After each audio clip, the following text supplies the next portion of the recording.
Well, welcome to another exciting journey through the Messianic Jewish Family Bible, Tree of Life Version, TLV. Tonight we are going to be reading the entire book of Esther in collaboration with the Feast of Purim. Um, and Esther is not a very long book, but it's a very involved book of the Bible. A lot of action that happens. And before we do that, I would like to open this up into prayer and invite the Holy Spirit in to guide this teaching tonight. Father God, we thank you for the ability to come together in your word, to read the most beautiful story of Esther, how you came to save your people, how you loved your people enough to save them from annihilation. We love you, Father God. You always show us where you are in our lives and how you care for us in today's world. You are our provider, you are our Father, you are our King, you are our Savior, you're everything to us, Father God. We worship you, we adore you, we praise you. In the mighty name of Yeshua, Jesus, Amen and Amen. I'd like to say we need to do the Shehek right now because this is really important. This is um, something that we say usually when we come to Moedim, appointed times of God. And this is actually not one of the seven commanded feasts of God, but it's one that is observed to give glory to God for his salvation of his people. So, Baruch atah Adonai Eloheinu melech haolam shehetinu lekimanu v'hiddeinu l'azman hazeh. Blessed are you, Lord our God, King of the universe, who has granted us life, sustained us, and enabled us to reach this occasion of life. And we are going to read the book of Esther. And the book of Esther, we're doing both in collaboration with our Bible study for Waymaker Messianic Jewish and Christian Center USA, and also for the Feast of Purim. The book of Esther is read during the Feast of Purim. And the name Esther is apparently derived from the Persian word for star or stara. And as I mentioned in the Purim videos, Esther's Hebrew name was actually Hadassah, and that means myrtle. M-Y-R, I'm sorry, Myrtle. The Babylonian Talmud attributes the writing of Esther to the men of the great synagogue. Josephus affirmed that Mordecai wrote the book of Esther. Others affirm that Mordecai wrote the book of Esther sometime between 460 and 350 BC. Esther was written for the Jewish people, especially to display the providence of God in regard to Israel. Esther records the institution of the Feast of Purim and keeps the memory of God's salvation alive for future generations. Purim is the plural word for pur, that's P-U-R, the lots that were used to determine the fate of the Jewish people at the hands of the evil Haman. The book of Esther is read at the Feast of Purim to commemorate the great deliverance of the Jewish nation brought about by God through Esther in the Jewish word, in the Jewish world. Purim spiels or plays based on the reading of the whole Megillah. A Megillah is referring to the scroll, are often acted out by young and old alike, drawing the children into recounting the loving care of God for his people who are often uncared about. Commentators throughout the ages have drawn poignant parallels between the characters in the book of Esther and the divine drama that unfolded in their lives. In his sovereignty, God knew that the descendants of the Amalek and Agag would persecute and trouble the Jewish people. Just as Moses and Saul had dealt with these, So it was Mordecai's turn in his day with their descendants, Haman. God is the hero of Esther, although he is never mentioned by name. In fact, his divine oversight has been a source of comfort to the Jewish people throughout time. This short tale provides ample evidence of his sovereignty and his commitment to his purposes. When all seems to be lost, God wins the day and preserves his people. Esther is a brilliant type of the bride of the Messiah. Mordecai coaxes and challenges her as her natural uncle, much as the Holy Spirit prompts the individuals to action. With Haman as Satan the adversary in play, the horrible drama is set. God then invites Esther to participate in his response. Today, as yesterday, God is offering another woman, and this is referring to the believing community, an opportunity to participate in his plan for Israel and the Jewish people.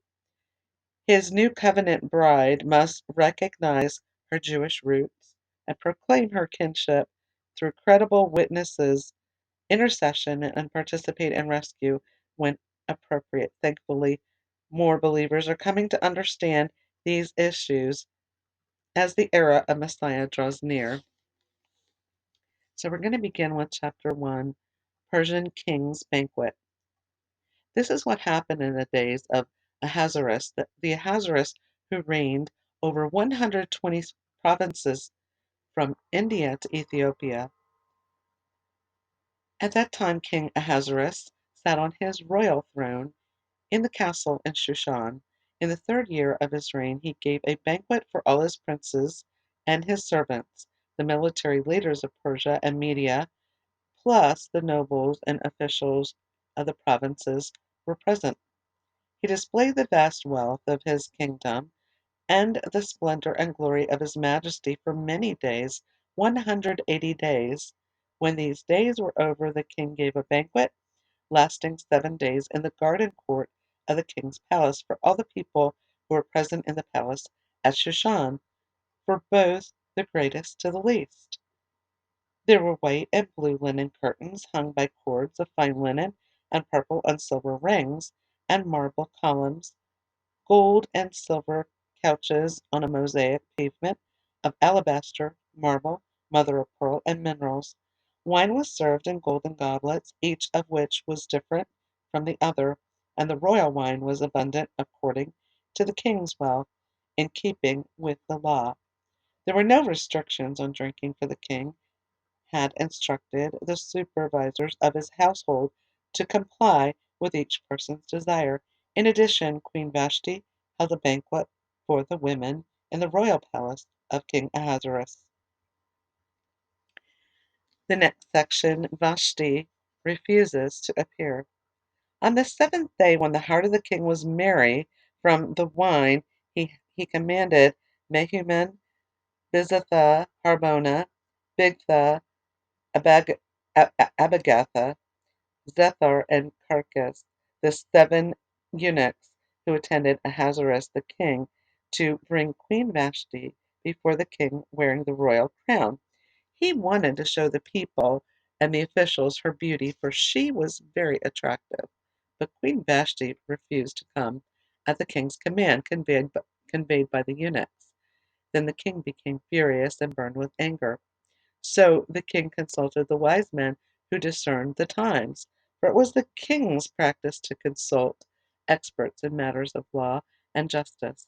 Those closest to him were Karshina, Shethar, Ad- Admatha, Tarshish, Mares, Marsana, and Memucan, the 7 princes of Persia and Media, who had access to the king's presence and were the highest in the kingdom. By law, what is to be done with Queen Vashti for failing to obey the command of King Ahasuerus conveyed by the eunuchs? Then Memucan answered, in the presence of the king and princes, Queen Vashti has wronged not only the king, but also all the princes and people who are in all the provinces of King Ahasuerus. For the queen's conduct will go out to all the women, making their husbands contemptible in their eyes by saying, King Ahasuerus commanded Queen Vashti to be brought in before him, but she would not come. This very day the noble women of Persia and Media, who have heard of this matter concerning the queen, will respond similarly to all the king's princes, and there will be no end to the contempt and anger. If it pleases the king, let a royal commandment go forth from him, and let it be written in the laws of Persia and Media, which cannot be repealed, that Vashti may not come into the presence of King Ahasuerus, and let the king give her royal status to another who is more worthy than she. Then the king's edict, which he will enact, will be proclaimed throughout all his vast kingdom, and all the wives will give their husbands honor, from the greatest to the smallest. The matter pleased the king and the princes, so the king did according to the word of Memucan. He sent letters throughout all the royal provinces, to each province in its own script, and to each people in its own language, that every man should be in charge of his own household and speak the language of his own people. In some writings, it says actually Vashti is actually put to death. This does not uh, state that in here. Esther wins favor after these kings. When King Ahasuerus, his anger subsided, he remembered Vashti and what she had done and what had been decreed against her. Then the king's servants who attended him said, "Let a search be made on the king's behalf for beautiful young virgins. Let the king appoint officers in all the provinces of his kingdom to gather together all the beautiful young virgins to the palace at Shushan in the house of women under the supervision of Hegai, that's Hegai, the king's eunuch, who oversees the women. Let them be given beauty treatment, then let the young woman who pleases the king become queen instead of Vashti." This advice pleased the king, and he acted accordingly. There was a Jewish man in the Shushan palace, whose name was Mordecai, son of Jair, son of Shimei, son of Kish, a Benjamite, who had been taken into exile from Jerusalem with the captives that had been carried away with King Jeconiah of Judah, whom King Nebuchadnezzar of Babylon had taken away. He had raised Hadassah, that is Esther, his uncle's daughter, for she had neither father nor mother. The girl was attractive and had a beautiful figure. When her father and mother died, Mordecai took her to him as his own daughter. After the king's order and decree became known, many young women were assembled in the palace of Shushan under the supervision of Hegai. Esther also was taken into the king's household under the supervision of Hegai, guardian of the women. This young woman pleased him and found favor with him. He quickly arranged her beauty treatments and provided her special food. He also provided her with 7 specially chosen young women from the king's household. Then he moved her and her maids to the best place in the women's house. Esther had not disclosed her people or her lineage, because Mordecai had commanded her not to make them known. Every day Mordecai walked in front of the women's courtyard to find out how Esther was and what might happen to her. When each young woman's turn came to go to King Ahasuerus at the end of 12 months, as prescribed for the women, for in this way they fulfilled their beautification, 6 months with oil of myrrh and 6 months with perfumes and women's cosmetics. The young women, the young woman would go to the king in this way. Whatever she asked for was given to her to take with her from the women's house to the king's palace.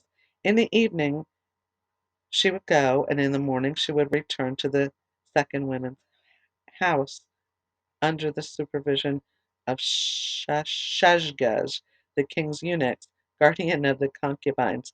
She would not go back to the king unless the king was pleased with her and summoned her by name.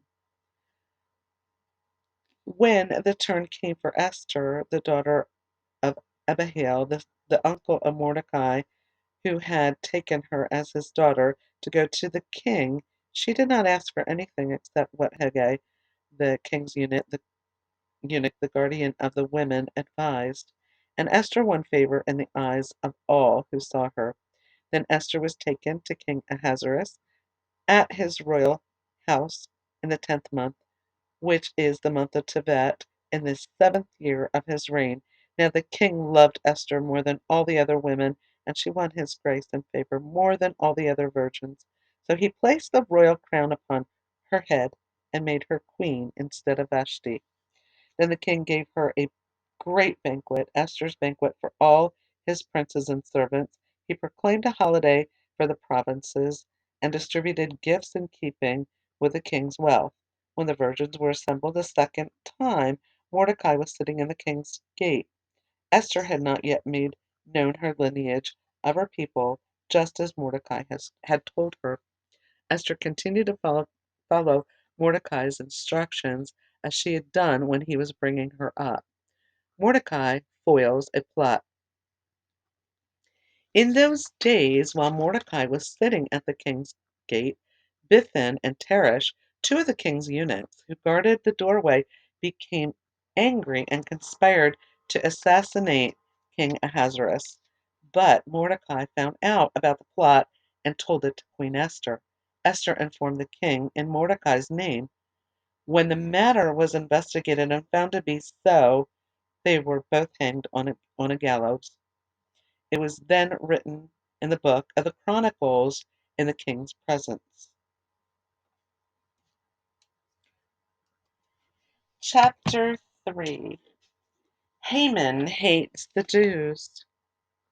Some time later, King Ahasuerus promoted Haman, son of, son of Hammedatha the Agagite, elevating him and setting his chair above all the officials who were with him. All the king's servants who were at the king's gate bowed down and paid honor to Haman, for the king had commanded it. But Mordecai would not bow down or pay him honor. Then the king's servants who were at the king's gate said to Mordecai, "Why are you disobeying the king's command?" Day after day they spoke to him, but he would not listen to them. Therefore they told Haman in order to see whether Mordecai's resolve would prevail, for he had told them he was a Jew. When Haman saw that Mordecai was not bowing down or paying him honor, Haman was filled with rage, but it was repugnant in his eyes to lay hands on Mordecai alone, for they had told him the identity of of Mordecai's people. So Haman sought to destroy all the Jews, the people of Mordecai, who was throughout the whole kingdom of Ahasuerus. In the first month, that is the month of Nisan, in the 12th year of King Ahasuerus, they cast the pur, that is the lot, in the presence of Haman from day to day, and month to month, and up to the 12th month, which is the month of Adar. Haman then said to King Ahasuerus, "There is a certain people scattered and dispersed among the peoples in all the provinces of your kingdom, whose laws differ from those of every other people, and who do not obey the king's laws. It is not in the king's interest to tolerate them. If it pleases the king, let an edict be written to destroy them. I will pay 10,000 talents of silver into the hands of those who carry out this business to put it into the king's treasuries." The king took his signet ring from his hand and gave it to Haman, son of Hammedatha the Agagite, enemy of the Jews. The king said to Haman, "The silver and the people are yours. Do with them as you please." The king's scribes were summoned in the first month on the 13th day, and an edict was written as Haman had commanded. Everything Haman commanded was written to the kings, provincial governors, and to the officials who were in every province, and to the officials of every people, province by province, according to the script, and people by people, according to its language. It was written in the name of King Ahasuerus, and sealed with the king's ring. Dispatches were sent by couriers into all the king's provinces, stating to destroy, slay, and annihilate all the Jews, from the youth to the elderly, both little children and women, on a single day, the 13th day of the 12th month, the month of Adar, and to plunder their possessions. A copy of the edict was to be issued as law in every province and made known to all people so that they would be ready for that day. The couriers went out hurriedly with the king's command, and the edict was issued in the palace in Shushan. The king and Haman then sat down to drink, but the city of Shushan was dumbfounded. Chapter 4. If I perish. When Mordecai learned all that was done, he tore his clothes, put on sackcloth and ashes, and went out into the middle of the city, crying out in a loud and bitter voice. He went only as far as the king's gate, because no one could enter the king's gate clothed in sackcloth. In each and every province where the king's edict and law came, there was great mourning among the Jews, with fasting, weeping, and wailing. Many put on sackcloth and ashes. When Esther's maids and eunuchs came and told her, the queen was greatly distressed. She sent clothes for Mordecai to put on so he would remove his sackcloth, but he refused. So Esther summoned Hathach, one of the king's eunuchs, whom he had appointed to attend her, and ordered him to go to Mordecai to find the cause and reason for this. So Hathach went out to Mordecai in the city square in front of the king's gate. Mordecai told him everything that had happened to him, even the exact amount of money that Haman had promised to pay to the king's treasuries for the destruction of the Jews. He also gave him a written copy of the decree which had been distributed in Shushan for their annihilation, to show to Esther and to explain it to her. He instructed her to go in to the king to beg his favor and plead before him on behalf of her people. Hathach went back and reported to Esther what Mordecai had said. Then Esther spoke to Hathach and gave him instructions for Mordecai. All the king's servants and the people of the king's provinces fully understand that for any one, man or woman, who approaches the king in the inner courtyard without being summoned, he has one law, that he be put to death, unless the king extends his golden scepter, permitting him to live. But I have not been summoned to come to the king for 30 days. So they conveyed Esther's words to Mordecai. Mordecai told them to reply to Esther with this answer: Do not think in your soul that you will escape in the king's household more than all the Jews. For if you remain silent at this time, relief and deliverance will arise for the Jew from another place, but you and your father's house will perish. Who knows whether you have attained royal status for such a time as this? Esther sent this reply to Mordecai: Go, gather together all the Jews who are in Shushan and fast for me. Do not eat or drink for 3 days, night or day. My maids and I will fast in the same way. Afterward I will go into the king, even though it is not according to the law. So if I perish, I perish. So Mordecai left and did all that Esther commanded him. And I'm going to pause it now, and we'll come back with chapter 5.